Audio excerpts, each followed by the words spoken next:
त्यानंतर आत आपण येऊयात मास्टर बेडरूम मध्ये. दिस इज द मास्टर बेडरूम. इकडे पाहिलं तर स्टार्टिंग विथ द बेड. छोटंसं आम्ही स्पेस दिला आहे त्यांचे एसेन्शियल्स ठेवायला. So they can just sit here, read a book, then keep their specs here and anything.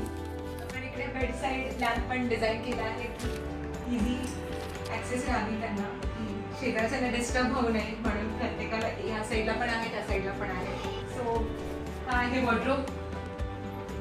His wardrobe, her wardrobe. वरती लॉफ्ट एरिया पण दिलेला आहे. त्याच्यानंतर मुव्हिंग टुवर्ड्स बेड. बेडच्या दोन्ही साईडला साईड टेबल्स आहेत. इव्हन आपण इथे एक लेच प्लॅन केलेली आहे ज्याच्यावरती पेंटिंग्स किंवा डेकॉर किंवा तुमचे बुक्स काही तुम्ही प्लॅन करू शकता ठेवायला. This is the hydraulic bed storage. याच्या बिलो स्टोरेज आहे.